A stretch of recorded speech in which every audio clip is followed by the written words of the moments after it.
Tom Woods Show, episode 1405. Prepare to set fire to the index card of allowable opinion. Your daily dose of liberty education starts here. The Tom Woods Show. Folks, social media is a pit of misinformation when it comes to the subject of guns. So what you need is my free ebook, Your Facebook Friends Are Wrong About Guns. Smashes all the myths and a lot of fun to read. Pick it up at wrongaboutguns.com.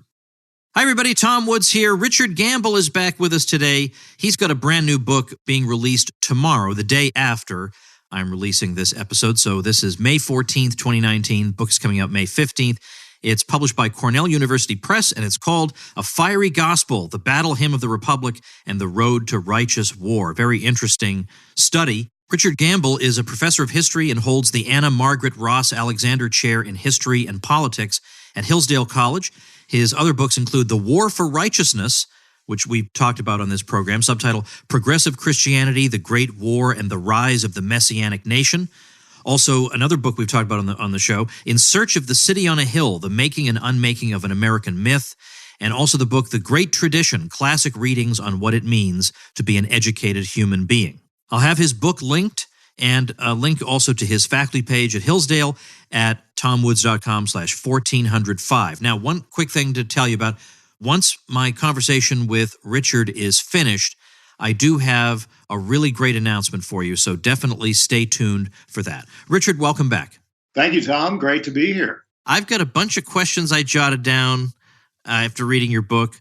The first one, though, if you can't figure out the answer, I'm happy to supply it for you, okay? Because what we've talked about on the show before are a couple of your other books. We talked about your book analyzing the city on a hill imagery and how it's been appropriated in American history. And then we've also talked about your book on the social gospel clergy during World War I.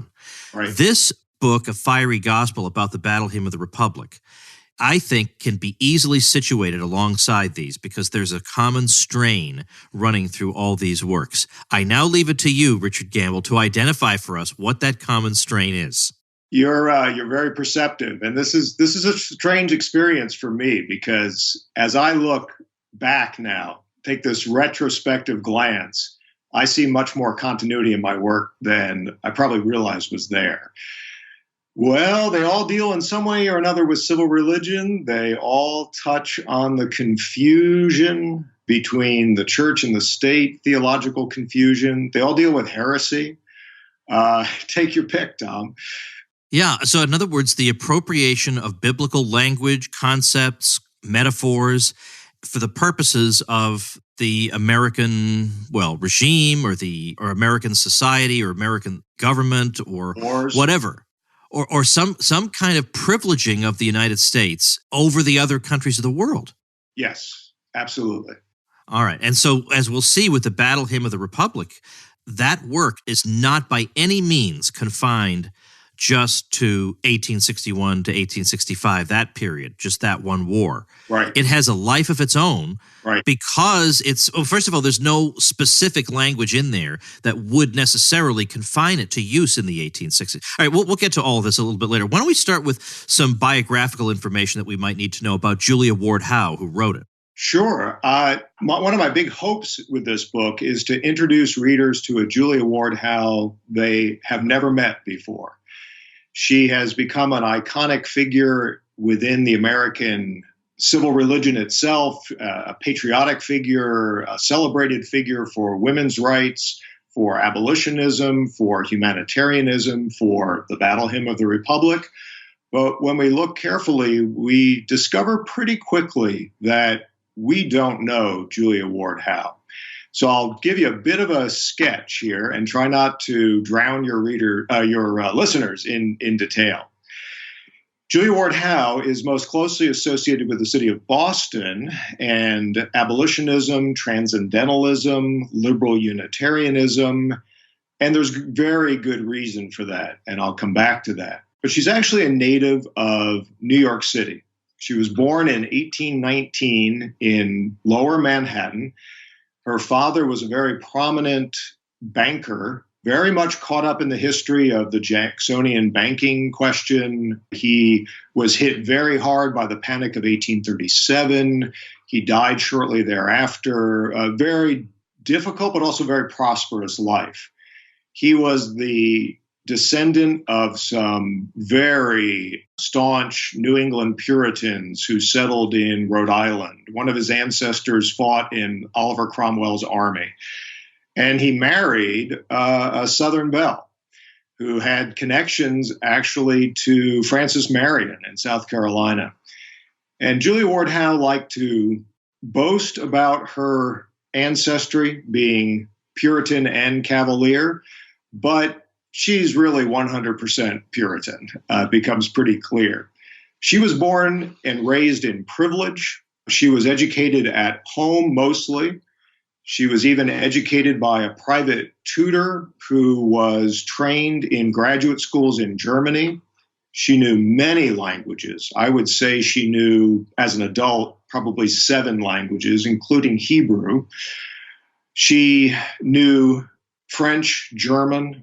She was steeped in German theology, liberal theology, higher criticism. She was steeped in German philosophy, German poetry. She wrote review essays about new translations of Goethe and Schiller. Really a remarkably intelligent young woman. And she aspired to be a poet with mixed success. She looked like in the 1850s that she would emerge as one of the preeminent women poets of America. Even Nathaniel Hawthorne at one point spoke very favorably of her first volume of poetry. It was rough. People often refer to it as rough-hewn. And there is a certain vibrancy, a vitality to it. As she grew older, her poetry became more formulaic, more occasional poetry. From there, she married Samuel Gridley Howe in the early 1840s. Samuel Gridley Howe had volunteered to fight in the Greek War for Independence, was a dashing, Byronic, romantic figure, quite a few years older than Julia. And they married and settled in Boston.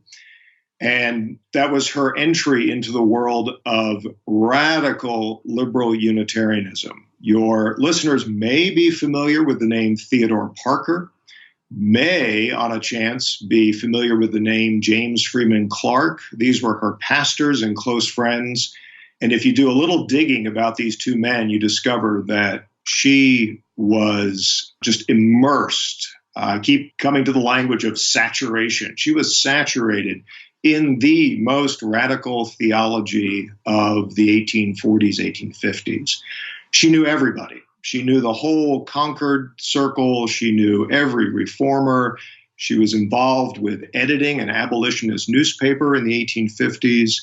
She published essays, reviews, poetry in the Atlantic Monthly. And the more you dig, the more complex she becomes. And she lived forever. She lived until 1910. And she was an active public speaker, a diarist, and author up until very close to the time of her death. How is Unitarianism related to the story? I mean, the Battle Hymn of the Republic is extremely rich in biblical imagery, Yes. and it doesn't necessarily read at first glance as the work of a higher critic necessarily. So first of all, what is Unitarianism, but how does it fit into the story? It does. And I have to admit, as a researcher, historian, I wanted it to fit a little better. I wanted to be able to prove that this was a distinctly Unitarian poem. I think if it had been, it would not have had the wide appeal. It would not have been embraced immediately by evangelical Methodists, for example. Right. And in a way, that was kind of what I was implying in my question, is she cynically manipulating religious language in order to win favor for her way of looking at the world in this hymn? Hard to know, right? Hard to know. And I tend to agree with what Mel Bradford wrote years ago in his analysis of the Battle Hymn. He had, I think, a 1-sentence paragraph that said, "She meant every word." Okay. And it has a wonderful comic timing, the way he did that. So she did mean every word, but knowing what she meant by those words, as you said early on, there is so little language in this 5-stanza poem that attaches it directly to the Civil War. That's part of the power of it, the longevity of it as a poem. It has been sung around the world. You can go on YouTube and watch Korean pop stars singing it in Korean. It has an amazing appeal globally, now for 150 years and counting. But I think I remember our whole sequence of questions here. So let me go back a little bit of a sketch of Unitarianism. Unitarianism, there's an English side to it, an American side to it.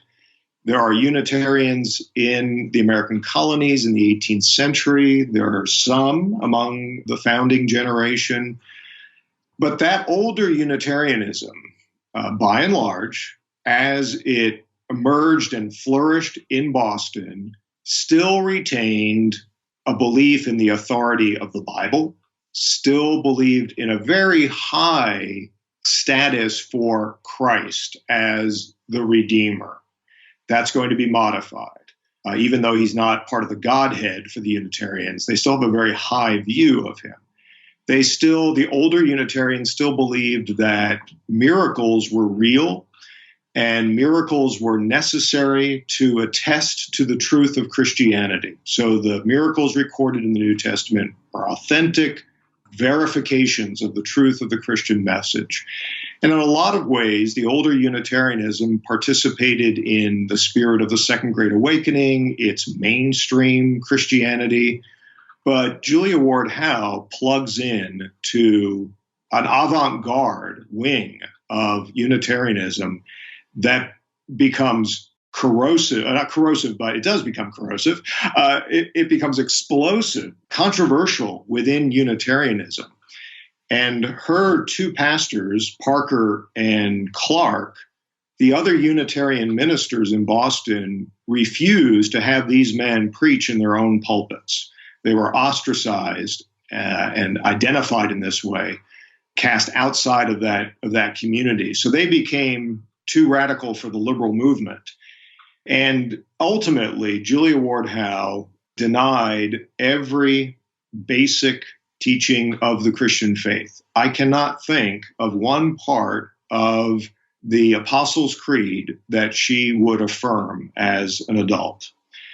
And that's reflected in some of her poetry. It's a shame that some of her other poetry, her more experimental poetry, more radical poetry, it's a shame that it's not better known. She has poems about the person of Christ, the work of Christ, that are really deeply disturbing. She was a very troubled woman. I have a certain sympathy for her. She was plagued by depression throughout her life, very dark depression. She had a terrible marriage, a lot of grief in her life. And that often came out in some pretty powerful poetry.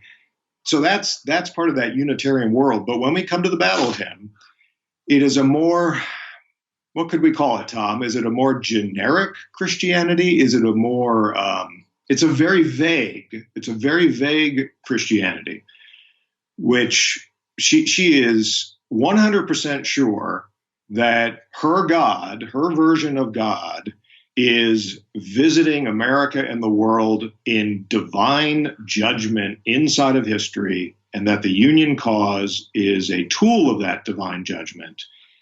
The Confederacy, the South, is being judged and damned by God, by history, by God inside of history. She has a very strong sense of historical dialectic, and this is a working out of an immanent God in history. And yet it finds this immediate audience among a lot of well-meaning evangelicals of all stripes. All right, Richard, before we go on, I wonder if you wouldn't mind actually reading the text of the battle hymn, partly because I think even American listeners may not know all the verses, and also because I have the figure fluctuates, but it's somewhere around 17% of the audience is actually from outside the U.S., and I wouldn't expect them to know the words. I think it would help inform our discussion a bit. Great. I'm happy to do that, Tom. And I will point something out at the beginning here that perhaps we can return to. The version I'm going to read matches what was published in February of 1862 in the Atlantic Monthly, but I'm going to read from the published version from the New York Tribune from January the 14th, 1862. And this has something to do with the immediate popularity of this. It received more publicity than Julia Ward Howe was even aware of in her own lifetime. So let me read through the 5 stanzas here. And I think listeners should be alert to the violence in this poem and the apocalyptic judgment that is about the second coming of Christ and this upheaval, this great violent upheaval. Mine eyes have seen the glory of the coming of the Lord. He is trampling out the vintage where the grapes of wrath are stored. He hath loosed the fateful lightning of his terrible swift sword. His truth is marching on. I have seen him in the watchfires of 100 circling camps. They have builded him an altar in the evening dews and damps. I have read his righteous sentence by the dim and flaring lamps. His day is marching on. I have read a fiery gospel writ in burnished rows of steel. As ye deal with my contemners, so with you my grace shall deal. Let the hero born of woman crush the serpent with his heel, since God is marching on. He has sounded forth the trumpet that shall never call retreat. He is sifting out the hearts of men before his judgment seat. Oh, be swift, my soul, to answer him. Be jubilant, my feet. Our God is marching on. In the beauty of the lilies, Christ was born across the sea, with a glory in his bosom that transfigures you and me. As he died to make men holy, let us die to make men free, while God is marching on. All right. Now that maybe, well, it's hard to know what are the best known lines from that, but certainly the ending is pretty well known. Now, at this point, with the text in front of us, I'd like to get your thoughts about the theology that's in it, because I have heard people who are religiously orthodox say that the Battle Hymn of the Republic is just flat out blasphemy. But at the same time, it doesn't seem like in the long history of Christianity, doesn't seem on the face of it to be blasphemous to suggest, in other words, it doesn't seem, let's say, out of keeping with what other Christians have written to suggest that the Lord's will could be carried out through some kind of righteous violence. So what makes this poem so different? Yes, this is my favorite topic, and I'll try to be clear and succinct here. Because it sounds so biblical, and because it uses the rhythm and the very vocabulary of the King James Version of the Bible, it sounds so much like the Bible, from mine eyes have seen to contemners, this old-fashioned language. And she speaks of the hero born of woman, all this Christological content to it, and even redemptive content.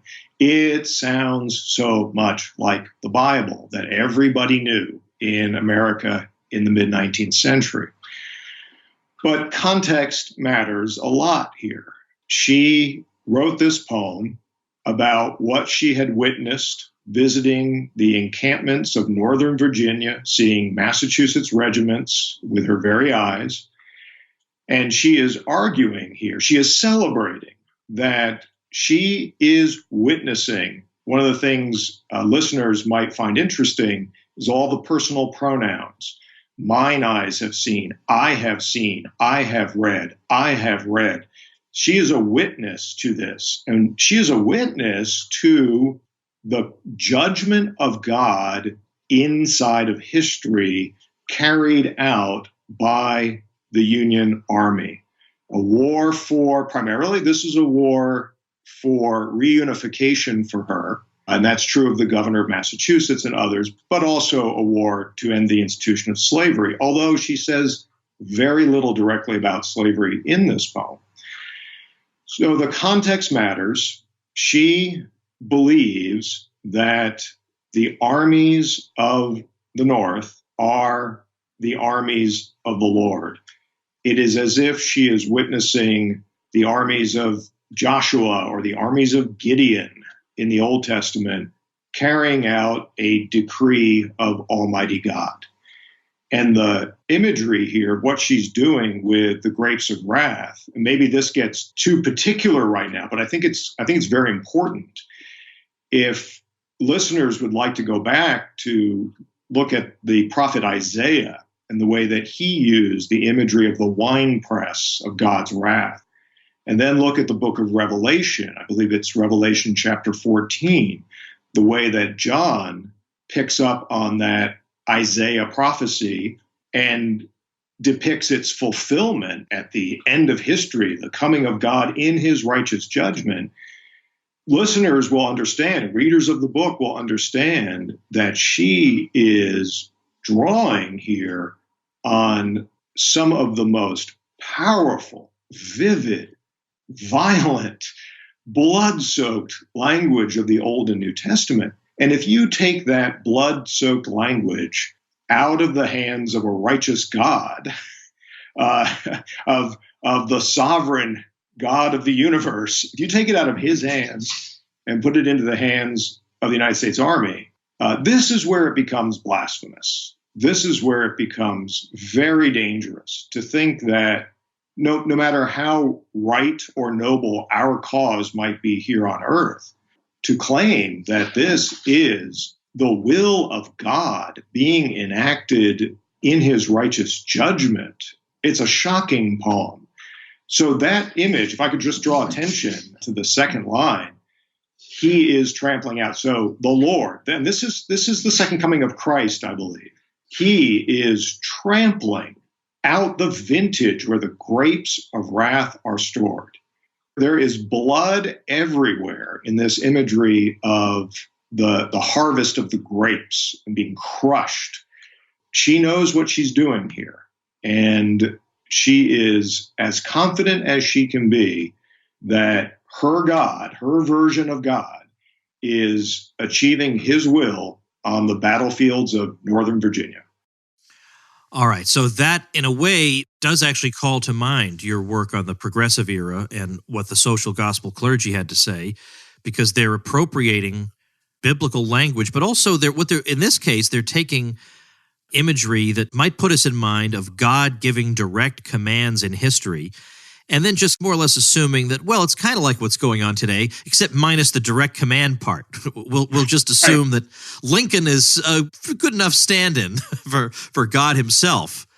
Yeah. And then, of course, once the U.S. presidents come to take this role, then this becomes extremely subversive and dangerous language to be using. I agree. And we probably shouldn't start talking about Woodrow Wilson. We'll never stop. But he loved to quote from this poem, as did Teddy Roosevelt. Teddy Roosevelt knew Julia Ward Howe and quoted this poem all the time. Of course he would. Of course he would. I mean, I can just imagine the neocons in those days salivating over this. They don't believe a word of it, but they'll use it for their purposes. So tell me a little something about the story of the composition of the hymn, because it's a story she related many times. She did, and she embellished it a bit over the decades, and she, how can I put this? She almost melded her own identity with the identity of this poem. I think at first the poem's popularity was a burden to her. She was even called a mono-poet by one journalist. Not a flattering thing to say. No. But I think she came to embrace it. She came to profit by the celebrity that the poem brought her internationally. But its origin comes from November of 1861. If we refresh our memories here about the sequence of events, of course, Lincoln is elected in November of 1860, takes office in March of 1861. The firing on Fort Sumter, April of 1861, the subsequent calling up of states' militia, additional troops, the war, there are engagements, battles in Northern Virginia in the summer of 1861 that go very badly for the Union forces. And the Union cause is still really struggling by the fall of 1861. And she and some close friends, she just tagged along on a trip from Boston via train down to Washington. She was not the star of the show. There are much more famous people with her, including the governor of Massachusetts, John Albion Andrew, her own pastor, James Freeman Clarke, his wife. They made an adventure of it. And she saw a lot, especially on the last leg of the trip from Baltimore to D.C. She found the entire rail link between those two cities guarded heavily by Union troops. And it was a dreary, rainy night as they entered the city. So she did see the campfires of the soldiers. She was very struck by this. And during that week, she made a number of visits to the Massachusetts regiments stationed in Northern Virginia, right across the Potomac. And she made more than one visit to those troops. Some of the officers were personal friends of hers, and she wanted to help cheer and encourage the troops. Right in the middle of that visit to D.C., she went to see a large military parade. She was going to see a larger one a couple of days later. And some people get all these events mixed up. Some of the soldiers who were there get these events mixed up. But she went to see troop maneuvers, and there was a Confederate skirmish way down the end of the Union forces. And a lot of the visitors that day who had come out via carriage from D.C. to see the sights, they had to scramble back to D.C. And traffic jams in Northern Virginia and D.C. are not new. They got caught in an epic traffic jam trying to get back into the city. And the carriage was moving very slowly, and the soldiers were marching alongside her carriage, and they're talking with her. And she was known for her musical ability. She was a gifted singer, a gifted pianist. She even composed pieces for voice and piano. And the soldiers were singing their favorite marching song. They were singing John Brown's Body. And in fact, that remained their favorite. It was not replaced by the battle hymn, contrary to a lot of assumptions. So they were singing, and the story she told years later was that her pastor, James Freeman Clarke, said to her, "Well, Mrs. Howe, you should write better words to that tune." And that night in her hotel, actually early the next morning, she woke up and these words were running through her mind to the rhythm of the John Brown song. And she wrote them out, revised them very little, and they were published a couple of months later.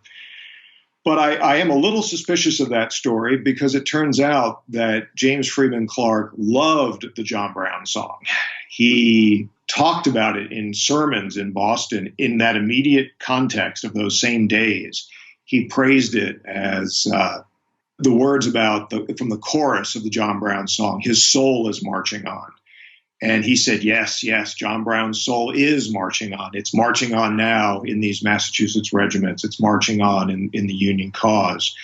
So I do believe this story was embellished a bit over the years, but it became popular in the general public. It was published in newspapers from coast to coast in the North, Midwest, West, and it became a way I think this is one of the most interesting things I was able to put back together, the story I was able to put back together.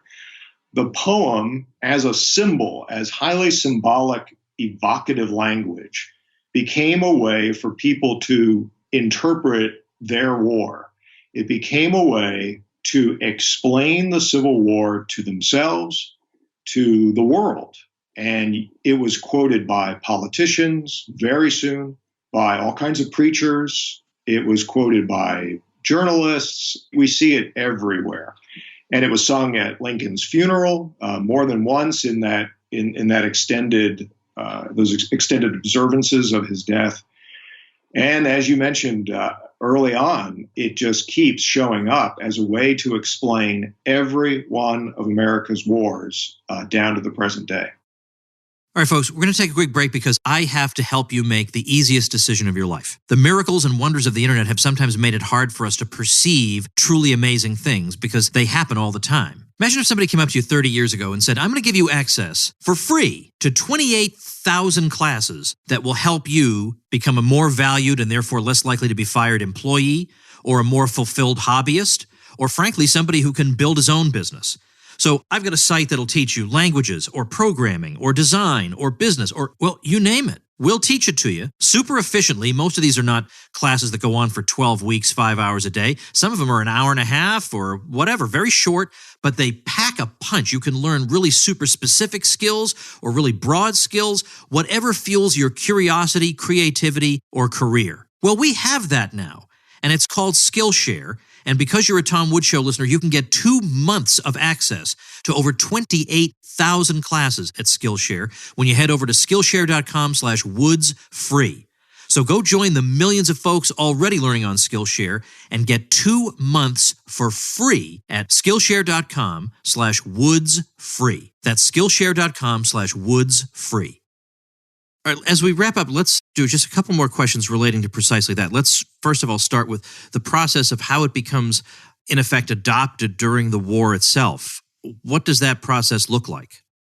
It's hard to track. It's an impressionistic story that I'm able to tell there. I've found, thanks to the magic of modern search engines, it's just incredible now with Google Books and all of these resources, the kind of details that we can pull out from the historical record these days. It's showing up in sermons.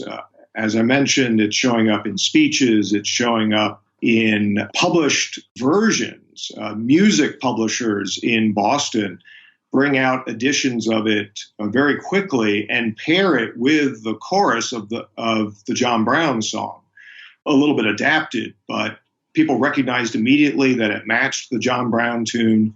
So it's available in sheet music within just a matter of weeks from being published in the Atlantic Monthly.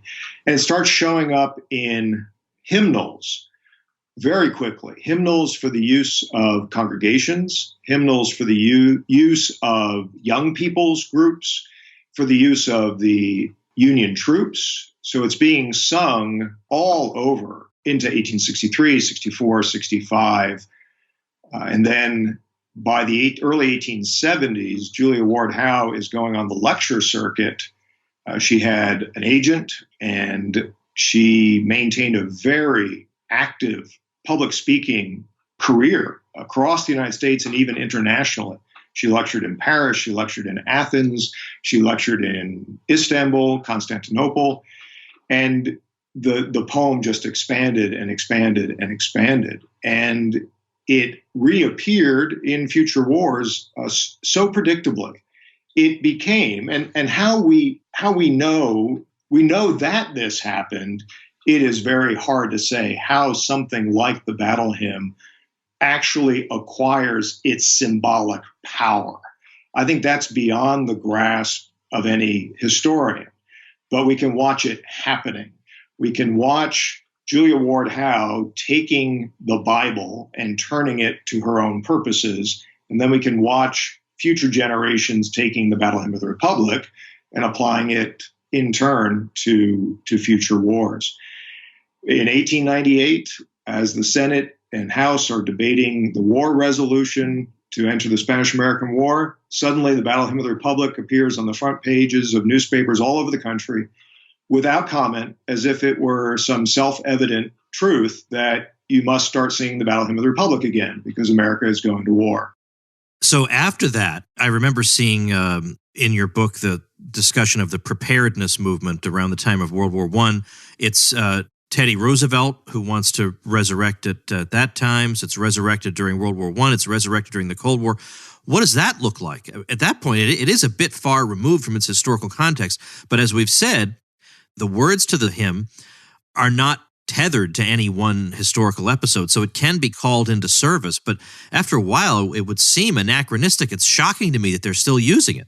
Right. Well, it requires, if I can put it bluntly, singing this song today requires biblical illiteracy.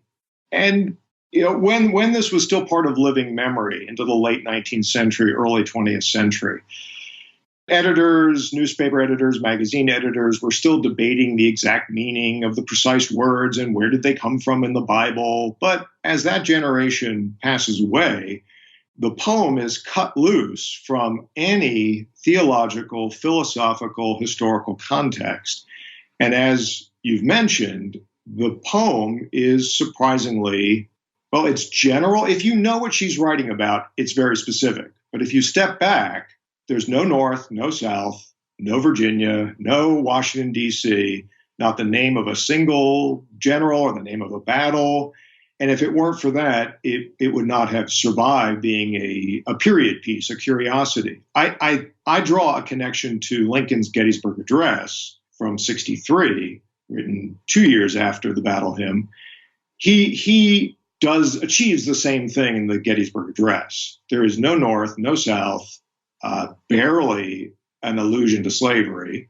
And think about how phrases from the Gettysburg Address, government of the people, by the people, for the people, that has an immortality, achieves an immortality. It's quoted all the time. And the same thing happens with the battle hymn. So as we finish then, what is the significance of this and why write a book about it? The most prosaic answer is I was asked to write a book about it. Okay, there's nothing wrong with that answer. But then let's go back one level. Why did they ask you to write it? What did they see? Yeah. And little did I know it would consume about 6 years of my life. Oh, my goodness. Well, I ended up in the archives, and they were so rich, so rich. Her papers are massive. I was learning so much about her. And I hope at some point to do an intellectual religious biography of her.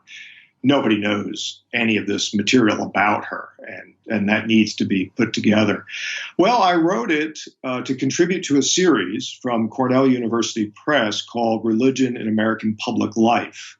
And this is the first volume in that new series. And part of the purpose of that series is to show how religion has been made to function in public life.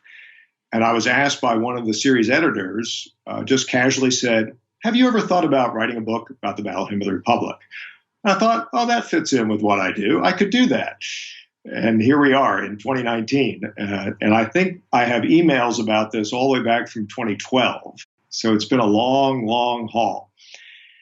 And I hope that readers, and by the way, maybe it's not my place to say this, but I want to reassure listeners that while this book is published by an academic press, it's what is known as a trade book. The university press wanted this book to connect with an intelligent general audience. And I've been told that it does that. I won't say that about my own work, but I've been told that it is readable, accessible. It doesn't assume a lot of knowledge about theology, philosophy, military history. So my goal is to make it very accessible. And what I would like readers to come away with is something I talk about at the very end of the book. We broadly, American culture, American scholars, especially Christian scholars, the tendency has been to write books about how America has been influenced by the Bible.